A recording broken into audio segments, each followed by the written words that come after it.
Alors, NIO dévoile une borne 500 kW. Ok, elle va en mettre en Chine et en Europe. Alors, aucune voiture actuellement ne supporte la puissance maxi de 500 kW.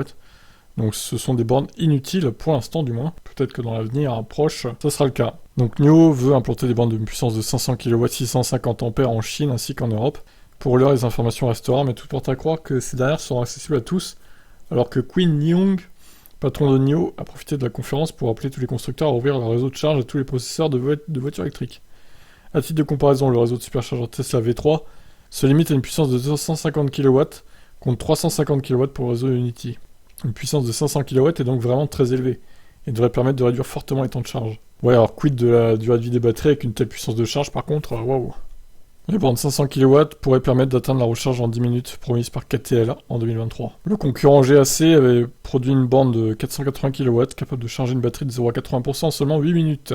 Mais ce n'est pas tout, car NIO a également annoncé quelques évolutions en ce qui concerne le réseau de stations d'échange de batteries. Le constructeur chinois prévoit en effet d'en proposer plus de 4000 dans le monde entier, dont 1000 à l'étranger. En début d'année, la première en Europe fut installée en Norvège. Lors de sa conférence, la firme a donc présenté cette station d'échange de 3ème génération qui devrait être installée d'ici fin 2023, fin 2022 ou début 2023. Cette évolution permettra de notamment stocker plus de batteries afin de faciliter la vie des clients.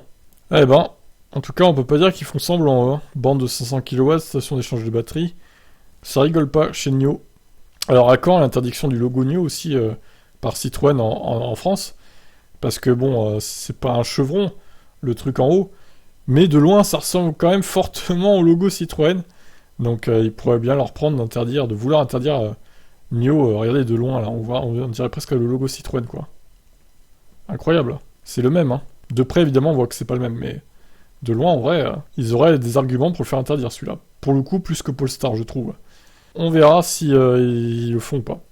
Vous en pensez quoi vous? Ciao.